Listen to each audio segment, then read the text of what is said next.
ತಾಲೂಕಿನ ಕೆಆರ್ಎಸ್ ಡ್ಯಾಂನಿಂದ ಕಾವೇರಿಗೆ ನೀರು ಬಿಡುಗಡೆ ಮಾಡಿರುವಂತಹ ಹಿನ್ನೆಲೆಯಲ್ಲಿ ಅಪಾಯದ ಮಟ್ಟವನ್ನ ಮೀರಿ ಕಾವೇರಿ ನದಿ ಹರಿತಾ ಇದೆ. ಕಾವೇರಿ ನದಿಯ ತಟದಲ್ಲಿ ಪ್ರವಾಹದ ಭೀತಿ ಶುರುವಾಗಿದೆ. ನೂರಾರು ಎಕರೆ ಜಮೀನು ಜಲಾವೃತ ಆಗಿದೆ. ಬಾಳೆ, ಕಬ್ಬು, ಟೊಮ್ಯಾಟೊ, ಬದನೆ, ತೆಂಗು ಎಲ್ಲವೂ ಕೂಡ ನಾಶವಾಗಿದೆ. ದೊಡ್ಡೇಗೌಡನ ಕೊಪ್ಪಲಿನಿಂದ ನಮ್ಮ ಪ್ರತಿನಿಧಿ ಪ್ರಶಾಂತ್ ಪ್ರತ್ಯಕ್ಷ ವರದಿಯನ್ನು ಕೊಟ್ಟಿದ್ದಾರೆ. ನೋಡೋಣ. ಕೆಆರ್ಎಸ್ ಜಲಾಶಯದಿಂದ ಅಪಾರ ಪ್ರಮಾಣದ ನೀರನ್ನ ಕಾವೇರಿ ನದಿಗೆ ಬಿಟ್ಟಿರುವಂತಹ ಹಿನ್ನೆಲೆಯಲ್ಲಿ ನದಿ ಪಾತ್ರದಲ್ಲಿ ಪ್ರವಾಹದ ಭೀತಿ ಕೂಡ ಎದುರಾಗಿರುವಂತದ್ದು. ಅದರಲ್ಲೂ ಪ್ರಮುಖವಾಗಿ ಶ್ರೀರಂಗಪಟ್ಟಣ ತಾಲೂಕಿನ ದೊಡ್ಡೇಗೌಡನ ಕೊಪ್ಪಲು ಗ್ರಾಮದ ಬಳಿ ಸಾಕಷ್ಟು ಅವಾಂತರ ಕೂಡ ಸೃಷ್ಟಿಯಾಗಿದೆ. ನಾನಿವಾಗ ಸ್ಥಳದಲ್ಲಿದ್ದೀನಿ.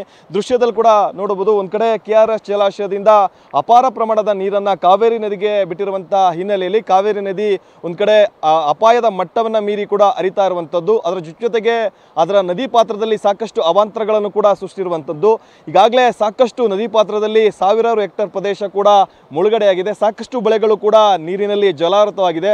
ದೃಶ್ಯದಲ್ಲಿ ಕೂಡ ನೋಡಬಹುದು. ಪ್ರಮುಖವಾಗಿ ಬಾಳೆ ಆಗಿರ್ಬೋದು, ಟೊಮೊಟೊ ಆಗಿರ್ಬೋದು, ಬದನೆ, ಕಬ್ಬು, ತೆಂಗು ಈ ರೀತಿ ಸಾಕಷ್ಟು ಬೆಳೆಗಳೆಲ್ಲವೂ ಕೂಡ ನೀರಿನಲ್ಲಿ ಜಲಾವೃತ ಆಗಿದೆ. ದೃಶ್ಯದಲ್ಲಿ ಕೂಡ ಕಾಣ್ತಾ ಇದೆ. ಒಂದು ಕಡೆ ಸಾಕಷ್ಟು ಈಗಾಗಲೇ ಬಾಳೆ ಗಿಡಗಳಾಗಿರ್ಬೋದು, ತೆಂಗಿನ ಮರ ಮತ್ತು ನೂರಾರು ಹೆಕ್ಟೇರ್ ಪ್ರದೇಶದಲ್ಲಿ ಕಬ್ಬು ನೀರಿನಿಂದ ಜಲಾವೃತ ಆಗಿದೆ. ನದಿ ನೀರು ಸಂಪೂರ್ಣವಾಗಿ ಆ ಜಮೀನುಗಳಿಗೆ ನುಗ್ಗಿರುವಂಥದ್ದು. ಹೀಗಾಗಿ ಸಾಕಷ್ಟು ಪ್ರಮಾಣದಲ್ಲಿ ಬೆಳೆಗಳೆಲ್ಲವೂ ಕೂಡ ನಾಶ ಆಗ್ತಿದೆ. ಪ್ರಮುಖವಾಗಿ ಕಾವೇರಿ ಜಲನಯನ ಪ್ರದೇಶದಲ್ಲಿ ಕಳೆದ ಹಲವಾರು ದಿನಗಳಿಂದಲೂ ಕೂಡ ನಿರಂತರವಾಗಿ ಮಳೆಯಾಗ್ತಿದೆ.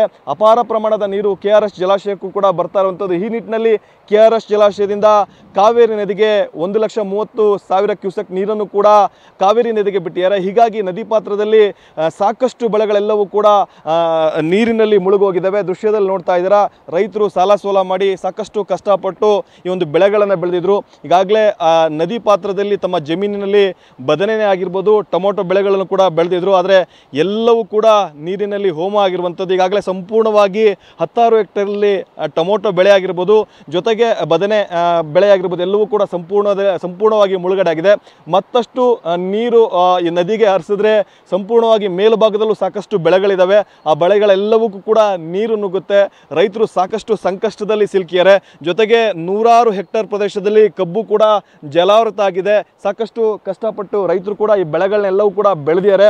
ಆದರೆ ನದಿ ಪಾತ್ರದಲ್ಲಿ ದಿನದಿಂದ ದಿನಕ್ಕೆ, ಕ್ಷಣದಿಂದ ಕ್ಷಣಕ್ಕೆ ನೆರೆ ಭೀತಿ ಎದುರಾಗ್ತಿರುವಂಥದ್ದು. ಸಂಕಷ್ಟಕ್ಕೆ ರೈತರು ಸಿಲುಕ್ತಾ ಇದ್ದಾರೆ. ಈಗಾಗಲೇ ಮಂಡ್ಯ ಜಿಲ್ಲಾಡಳಿತ ರೈತರಿಗೂ ಕೂಡ ಮತ್ತು ಜೊತೆಗೆ ಜನರು ಕೂಡ ಸಾಕಷ್ಟು ಸೂಚನೆಯನ್ನು ಕೊಟ್ಟಿರುವಂಥದ್ದು. ಯಾರೊಬ್ಬರೂ ಕೂಡ ನದಿ ಪಾತ್ರಕ್ಕೆ ಇಳಿಬಾರ್ದು, ಸಾಕಷ್ಟು ಸುರಕ್ಷಿತವಾಗಿ ಇರಬೇಕು ಅಂತಲೂ ಕೂಡ ಈಗಾಗಲೇ ಸೂಚನೆಯನ್ನು ಕೊಟ್ಟಿರುವಂಥದ್ದು. ಜೊತೆಗೆ ಈ ರೀತಿಯ ಪ್ರವಾಹದ ಭೀತಿ ನದಿ ಪಾತ್ರದಲ್ಲಿರುವಂಥ ಜನರಿಗೆ ಸಾಕಷ್ಟು ತೊಂದರೆಯನ್ನು ಕೂಡ ಉಂಟು ಮಾಡ್ತಾ ಇದೆ. ದಿನದಿಂದ ದಿನಕ್ಕೂ ಕೂಡ ಆತಂಕದಲ್ಲಿ ಕಾಲವನ್ನು ಕಳೆಯುವಂಥ ಪರಿಸ್ಥಿತಿ ಇಲ್ಲಿನ ನಿವಾಸಿಗಳಿಗೂ ಕೂಡ ಉಂಟಾಗಿರುವ. ಒಟ್ಟಾರೆ ಕಾವೇರಿ ನದಿಗೆ ಅಪಾರ ಪ್ರಮಾಣದ ನೀರನ್ನು ಬಿಟ್ಟಿರುವಂಥ ಹಿನ್ನೆಲೆಯಲ್ಲಿ ನದಿ ಪಾತ್ರದಲ್ಲಿ ಪ್ರವಾಹದ ಭೀತಿ ಎದುರಾಗಿ ಸಾವಿರಾರು ಹೆಕ್ಟೇರ್ ಪ್ರದೇಶದಲ್ಲಿ ಜಮೀನುಗಳು ಕೂಡ ಮುಳುಗಡೆ ಆಗಿರುವಂಥದ್ದು. ಕ್ಯಾಮ್ರಾ ಪರ್ಸನ್ ಗುರುರಾಜ್ ಜೊತೆ ಪ್ರಶಾಂತ್, TV9 ಮಂಡ್ಯ.